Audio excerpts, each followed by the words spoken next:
Focus on what counts. It's a mantra that I've been using a lot lately, really to keep myself on track and also to keep the team on track. In the context of digital out of home in this presentation, I'm going to be talking about focusing on what counts for clients. So we all know and have heard the importance of digital out of home and the growth and development in the out of home advertising industry. Undoubtedly, digital has improved the quality of that medium.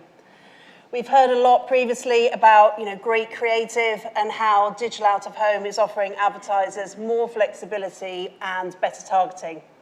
As the medium evolves, what we need to do is understand how these capabilities tangibly benefit clients. It's our view that we need to focus on what counts for clients to continue the growth of the medium, ensuring current clients continue to spend and also attracting new brands into digital and not just by offering media firsts. It's my view that that's not a sustainable model. So there's lots of stats being banded around. I think the latest stats we saw from Outsmart was that digital out of home delivers 32% of out of home's 1.1 billion. But I know today there's stats that it's nearer the sort of 50%.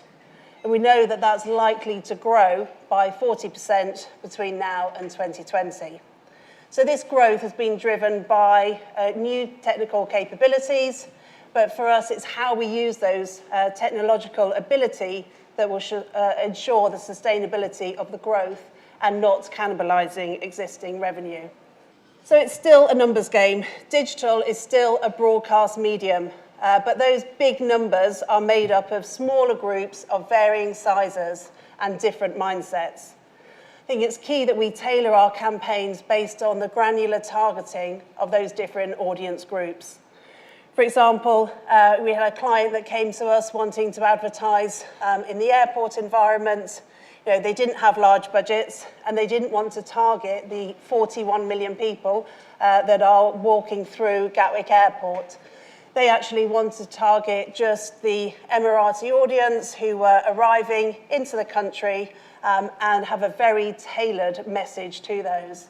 So using that data, we were able to pinpoint that down to a 4-hour window, pre and post flight, and that client was able to then extend that campaign for 8 weeks and obviously get them into spending in digital.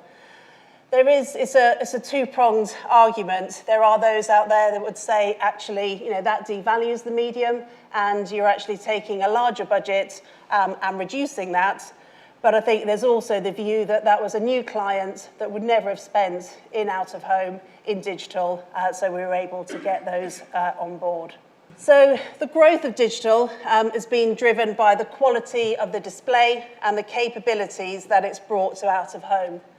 We've heard today, the number of advertisers who have been persuaded to commit additional budgets to the medium or to advertise on the medium for the first time. But I think some of that is around, using that medium and saying, what can I do with it? How can I create a media first? How can I create something great for that brand, which potentially is not sustainable? So the question that we feel, certainly within Digicom and airport media, that we ask is, what should I be doing with digital out of home? What does the client want? Interrogating what they want should drive what we do with digital out of home and actually bring more clients to that. So this is our recipe for success. My morning brew of lemonade, ginger and turmeric, not that I make it every morning.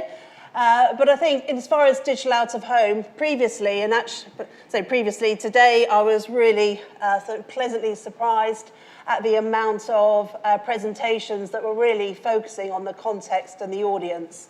So I think historically we've really focused on content, what can we do with digital out of home? We can do dynamic, we can do interactive. But really what we want to be able to do is look at the context, so the time, the environment, the geography, but also, the audience. So again, pinpointing, who is looking at that.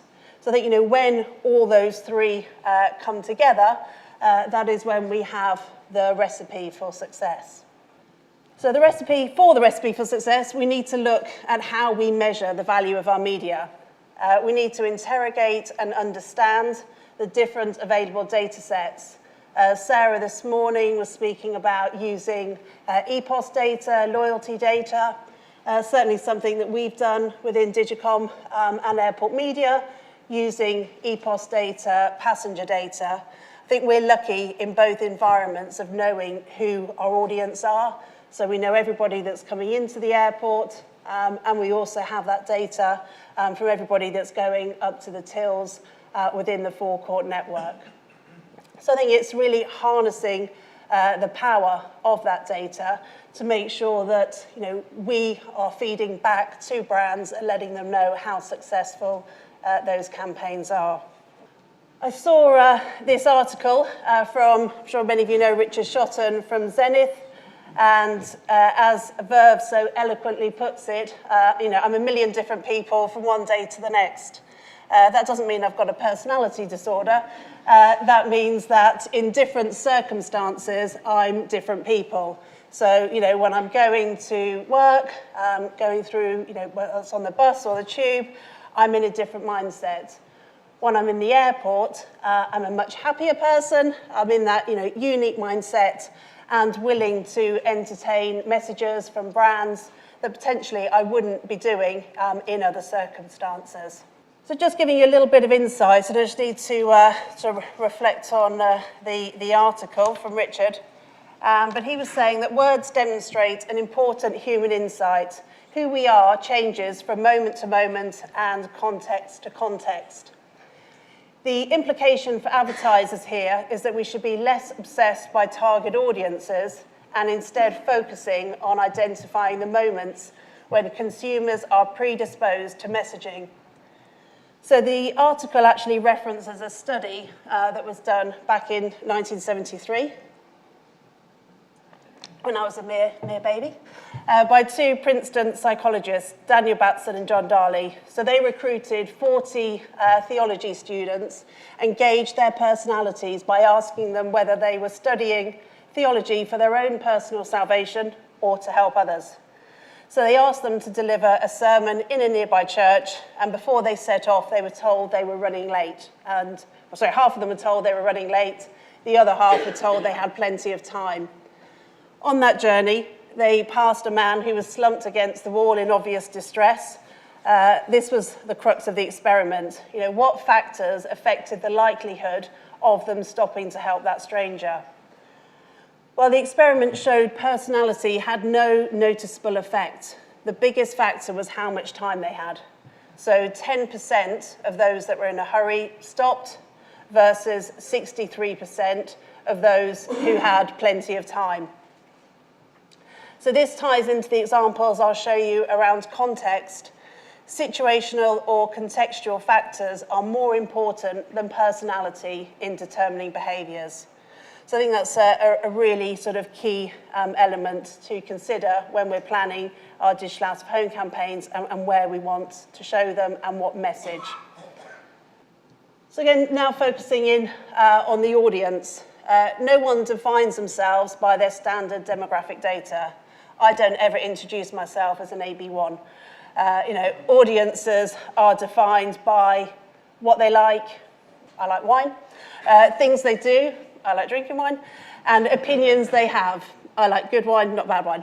So apart from, my opinions on wine, it's very much, honing in to what your audience is defined by, what they like, things they do, and opinions they have.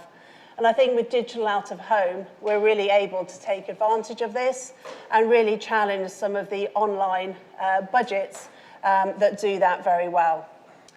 So another area is being able to take advantage of the role of context. So whilst those red budgie smugglers might be mildly offensive, on a beach, this guy doesn't look out of place. Here, whilst they're still offensive, he does look out of place. So again, it's tying into the fact that it's the environment which creates different mindsets, and prompts particular behaviours. So context isn't just environment, it's multi-layered and can be affected by time of day, day of week, location, etc. In fact, I saw a recent Twitter exchange recently about somebody was routing out the fact that there was a cider ad displayed at 8 o'clock in the morning. I think whilst in certain towns that could be acceptable, the point being made was that the brand was not the brand would not want to be advertising in that context. So hopefully those different areas around just covered off have given the recipe for success. Here are some examples of how this works in practice. So in this example, this is example of a ATM ad and a Digicom previous Amscreen campaign where weather-activated campaigns aren't new, but when run at the point of sale, it can have a measurable influence on sales by tying together environment, context, and the opportunity to drive immediate action. So using EPOS data and proprietary data, we were able to deliver the right message at the right time in the right place. And we use the researchers IRI, which is the Unilever-approved research company, and the results that certainly we got back from our Digicom screens was that every pound spent on media was returned with 100% uplift, so double the investment in ROI. So it's not just effective for FMCG. This is a campaign that Ocean ran at Westfield Stratford. And this campaign for the Tatosonian, however you say that, saw a 135% sales uplift over Father's Day weekend. So by tapping into that shopper mindset and linking it to an external event, it created a direct sales opportunity and obviously a huge uplift off the back of that. This is a campaign that we ran at Gatwick Airport. Airport advertising is often not synonymous with, is only synonymous normally with branding. In this case, we were able to integrate classic and digital media, and Columbus were able to drive passenger interaction. 20% of all people that turn up at airports don't have insurance. This campaign saw a 57% uplift in sales by employing that last-minute reminder. So again, contextually, being in the right place at the right time with the right message. So I appreciate the examples we've used are focused on driving and measuring direct action. It's not always the immediate client objective, but that doesn't mean the same approach should not be taken. If we understand when people are most likely to act in the desired way, we can increase campaign efficiency. So, in summary, digital out-of-home growth has been huge, but to ensure this continues is about focusing on what counts for clients. So, embracing all of those capabilities and proving that digital out-of-home can help brands achieve their objectives and ensure that the brands currently spending keep coming back and new brands invest in our results-based medium. So hopefully I've also met my objective too, and we can hand over to Phil.